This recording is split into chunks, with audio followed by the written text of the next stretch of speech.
Bonjour mes amis. Bonjour à vous qui êtes au Brésil et dans le monde entier. Un bonjour. Que mon Seigneur, notre Seigneur, le Saint-Esprit, vienne en cet instant illuminer la compréhension, ouvrir la compréhension de chacun de vous pour que vous puissiez comprendre et que vous puissiez alors pratiquer, obéir à la parole de Dieu comme il désire, comme il attend. Ce que Dieu veut le plus de moi, de vous, c'est que nous obéissions à sa parole. Si nous faisons cela, nous serons en train de faire la volonté de Dieu. Juste ça, rien de plus. Maintenant, parlant encore au sujet d'hier, lorsque Dieu attire l'attention de Juda, du peuple de Juda, lorsqu'il l'avait abandonné, il dit « Tu m'as abandonné, dit l'Éternel, et tu es revenu en arrière, c'est-à-dire tu es revenu en arrière. Mais j'étends ma main sur toi. » Vous avez déjà imaginé la main de Dieu sur une personne. J'étends ma main sur toi. Il ne dit pas je vais étendre ma main maintenant. Non, j'étends ma main.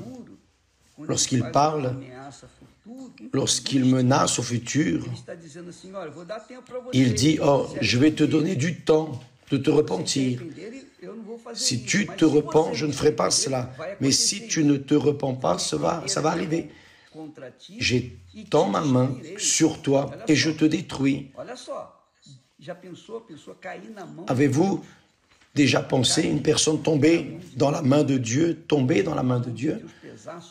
ou la main de Dieu peser sur sa vie? J'étends ma main sur toi et je te détruis. Je suis las d'avoir compassion. Dieu reste las. Ici, il dit qu'il est fatigué d'avoir compassion parce que il a toléré ceux qui ont été rebelles. Et lui, avec patience, il a été très patient avec le peuple d'Israël. Et il a été très patient avec les chrétiens aujourd'hui. Parce que beaucoup qui se disent chrétiens, en vérité, en réalité, n'ont jamais eu une rencontre avec le Seigneur Jésus. Ils n'ont jamais connu le Seigneur Jésus. Ils ont entendu parler, ils ont commencé à danser. Mais ils n'ont pas vu, ils n'ont pas touché, ils n'ont pas eu une expérience personnelle avec le Seigneur Jésus à travers le Saint-Esprit. J'aimerais attirer votre attention, mes amis, certainement que le Saint-Esprit parle à des personnes maintenant, beaucoup de personnes qui malgré les malgrés, se lèvent à l'aube pour prier, pour demander à Dieu, mon Dieu, aide-moi en ceci, aide-moi en cela, mais ces personnes ne sont pas en train de regarder en elles-mêmes. Qu'est-ce que je peux faire pour toi, Seigneur? Elles ne font que demander, viens, que viennent tes bénédictions, mais elles ne veulent rien savoir au sujet du royaume de Dieu. Donc, pensez bien, mes amis, mes chers amis. Le diable, de temps en temps, invente de fausses doctrines. De temps en temps, il est toujours en train d'inventer des doctrines fausses. Beaucoup de personnes qui sont par terre, beaucoup de chrétiens déchus, qui se sont éloignés de la foi ou qui se sont éloignés de la vie chrétienne, se sont éloignés de l'autel, se sont éloignés de l'Église, sont aujourd'hui sans Église et se disent elles-mêmes, tu sais une chose, ma grâce te suffit, je veux vivre dans cette grâce qui suffit, la grâce qui me suffit.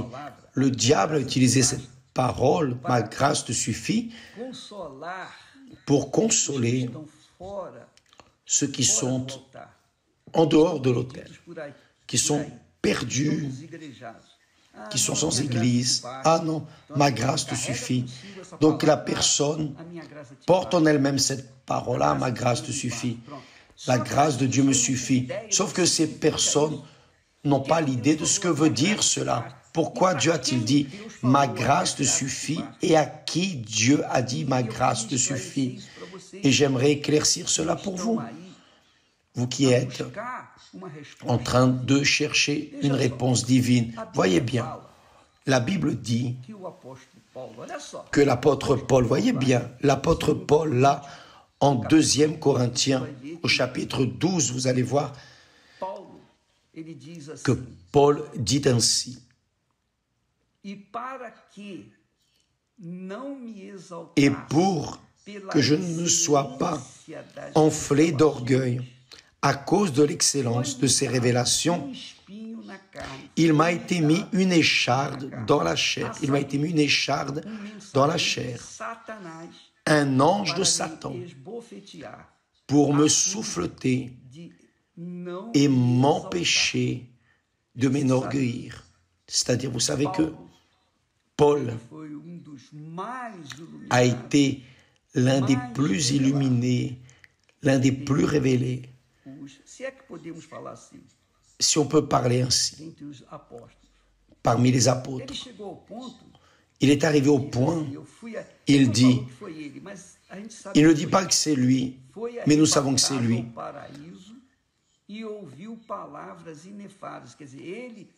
Il a été enlevé au ciel et a entendu des paroles glorieuses. Il avait été enlevé au paradis et avait entendu des paroles merveilleuses qui n'est pas permis à un homme d'exprimer. Paul est arrivé à une condition extraordinaire, magnifique, par les révélations glorieuses que le Saint-Esprit lui a données. Vous savez, si vous lisez les épîtres de Paul, vous voyez qu'il a réellement, il avait une intimité avec Dieu, très grande, très intime, profonde, parce que les lettres de Paul montrent son affinité avec Dieu, montrent le caractère, l'esprit qu'il avait. Donc, voyez bien. Donc, Paul a été exalté par Dieu. Cependant, Dieu a permis que Satan mette une écharde dans sa chair pour le souffleter, pour que Paul ne vienne pas à quoi? S'enorgueillir. Donc Paul, pour ne pas s'enorgueillir, Dieu a permis une écharde, un message de Satan pour le déranger. Et Paul a dit, il a dit, 3 fois j'ai prié le Seigneur de l'éloigner de moi. Et il m'a dit, ma grâce te suffit. Ma grâce te suffit, car ma puissance s'accomplit dans la faiblesse. C'est-à-dire dans sa faiblesse, lorsque tu seras souffleté, humilié, mon pouvoir sera augmenté, ma puissance se perfectionne dans ta faiblesse. Donc, quand Paul a entendu la voix de Dieu disant « Ma grâce te suffit », c'était pour cela, parce que Paul était, il était l'apôtre extraordinairement révélé. Il est monté au paradis, il a entendu des paroles merveilleuses que l'homme ne peut pas entendre, il ne pouvait même pas parler des mots qu'il avait entendus lorsqu'il a été élevé dans les hauteurs en esprit. Donc, qu'est-ce que le diable fait? Le diable fait comme ça. Bon, quand la personne a été, disons, offensée à l'Église par quelque chose, quelle que soit la raison, elle est sortie de l'église. Immédiatement, elle sort de l'église, sort de la cohabitation de la foi, elle reste loin de l'autel et elle sort avec cette parole. Ah, ma grâce te suffit. Et beaucoup vivent dans le péché et essayent de se réconforter avec cette parole. Ma grâce te suffit, tu peux continuer à vivre dans le péché, ma grâce te suffit. Donc les personnes ne comprennent pas l'esprit de la parole de Dieu, parce qu'il leur manque le Saint-Esprit certainement, et elles continuent à répéter des mots que le diable leur parle dans les oreilles. Ma grâce te suffit. Le diable utilise la parole de Dieu, comme il a utilisé avec Jésus 3 fois, le diable a utilisé la parole de Dieu 3 fois. Et Jésus, avec la parole, avec la propre parole, l'a vaincu. Le diable a parlé à Paul la même chose. Le diable a utilisé une écharde pour le tenter, pour qu'il puisse tomber. Mais Dieu lui a dit, ma grâce te suffit. Qu'est-ce que le diable fait aujourd'hui? Le diable dit aux personnes, non, ma grâce te suffit. Ah, je peux continuer dans le péché. Tu sais, la chair est faible et la personne commence à se donner des excuses. Et là, l'excuse se termine en disant, ma grâce te suffit. Le diable souffle ça, mais ce n'est pas Dieu qui dit ça, c'est le diable. Et elle se réconforte, se console avec cette parole, pensant que Dieu, avec cette parole, Dieu tolère le péché qu'elle commet. Et la réconforte avec cette parole, ma grâce te suffit. Donc, mes amis, mettez les points sur les i. Si vous vivez dans le péché, vous êtes condamnés. Cette parole que Dieu a prononcée ici à Juda, à Jérusalem, tu m'as abandonné, dit l'Éternel. Tu es revenu en arrière. Je tends ma main sur toi et je te détruis. Je suis las d'avoir compassion. Jésus a dit en d'autres mots à son église, à la première église à qui il envoyait la lettre à Éphèse. Oh, tu fais ceci, tu guéris les autres, tu délivres, tu prêches l'évangile, tu fais des œuvres de charité, etc. Tu fais beaucoup de choses, sauf qu'il y a un problème. Tu as abandonné ton premier amour. Tu m'as abandonné. Tu fais la chose sur le pilotage automatique, mais la personne se console, se réconforte avec cette parole. Non, ma grâce te suffit. Donc, elle est dans le péché, vit dans le péché, va être détruite, va être condamnée. Si elle meurt, elle va en enfer. Il n'y a rien à faire. Mais même ainsi, elle se console, se réconforte avec ma grâce te suffit. Mes amis, la grâce de Dieu ne tolère pas le péché. Le péché est péché, le péché du diable, le péché est contre Dieu, le péché du mensonge.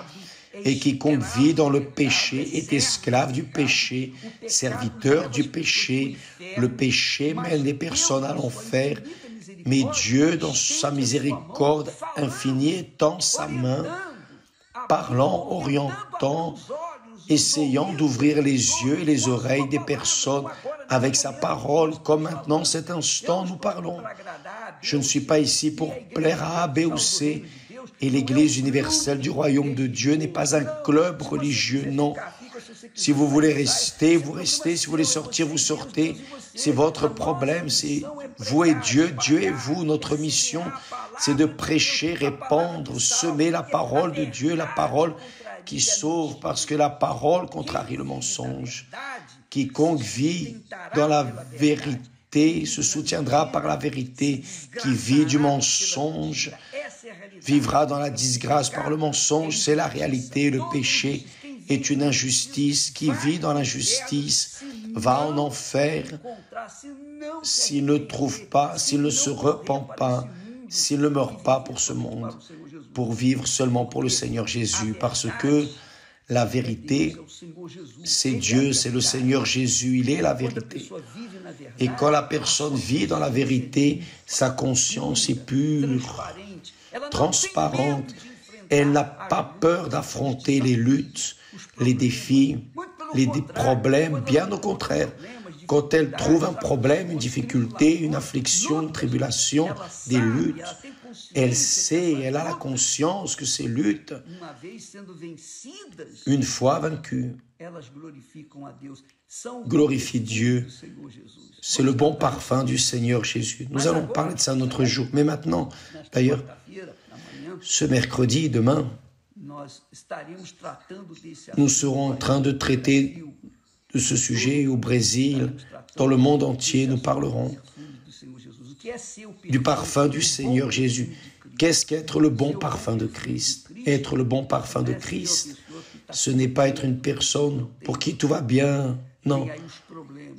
Il y a les problèmes, les situations difficiles, comme par exemple Paul, quand il souffrait injustement, cette écharpe dans la chair, il souffrait. Il a prié 3 fois, « Seigneur, enlève cette écharpe de moi. » Et Dieu a dit, « Ma grâce te suffit, parce que ma puissance s'accomplit dans la faiblesse. » Paul devait se conformer avec cette écharpe, parce que cette écharpe, Dieu a permis. Pourquoi? Pour qu'il ne s'énorgueille pas, pour qu'il ne vienne pas se considérer, se penser, vous savez, comme on se sent quand tout va bien, quand tout va merveilleusement bien, on finit par tomber dans le péché en disant, « Ah, comprenez, vraiment j'ai de la valeur. » Non, rien de cela. Qui est serviteur est serviteur et sera toujours serviteur et ne sera jamais maître, jamais, à aucun moment.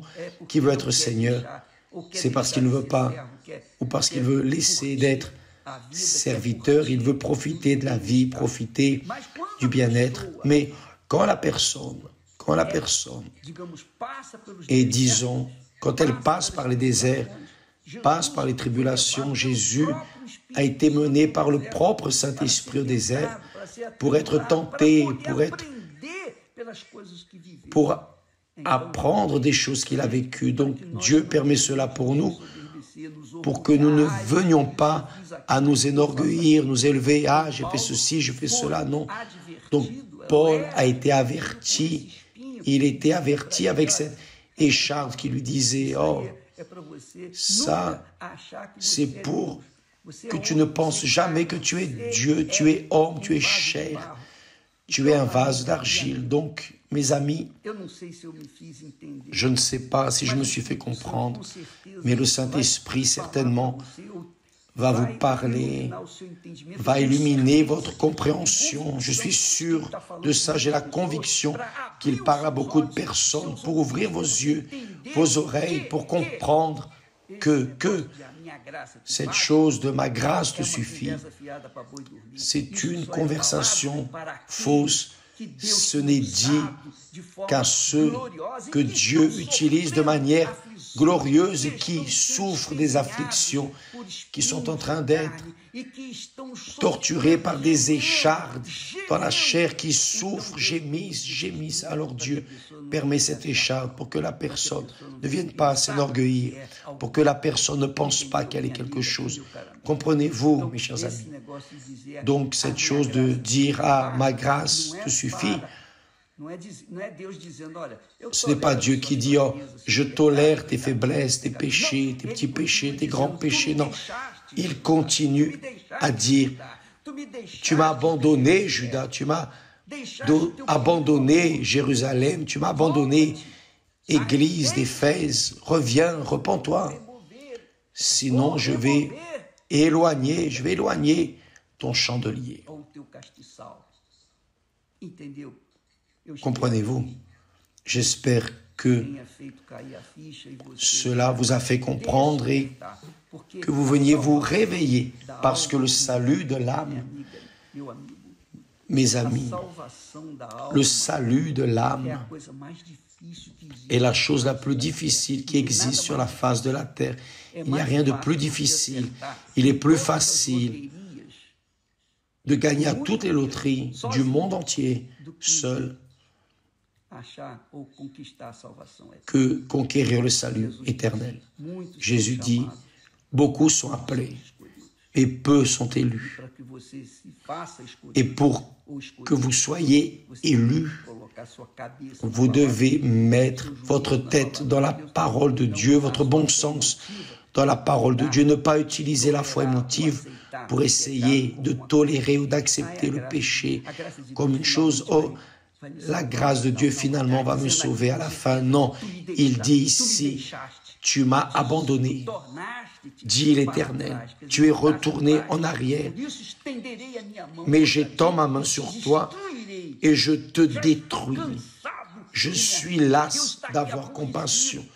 Dieu est ici fatigué, en colère avec les personnes qui vivent dans cette situation. La même chose arrive aujourd'hui. Jésus dit, tu as fait ceci, tu as guéri des malades, prêché l'évangile, fait ceci, fait cela, charité, etc., bonnes œuvres, mais tu as laissé le premier amour. Tu m'as abandonné, tu m'as échangé contre toi-même. C'est ça. Vous, moi, nous, si nous voulons être sauvés, nous devons nous conformer, nous consoler, être juste des serviteurs, parce que le Seigneur Jésus n'est Seigneur que de ceux qui le servent. Que Dieu vous bénisse. N'oubliez pas, demain, à 20h, l'évêque Renato Cardoso parlera, et dans toutes les églises, au sol sacré, l'évêque Wagner, à Rio de Janeiro, l'évêque Jadson, dans toutes les églises, évêque Gonçalves à Curitiba, bref, ils parleront au sujet de ce qu'est être le bon parfum du Seigneur Jésus-Christ, pour que vous appreniez à être ce bon parfum et puissiez passer vers l'éternité. Saint et sauf. Que Dieu vous bénisse au nom du Seigneur Jésus. Amen.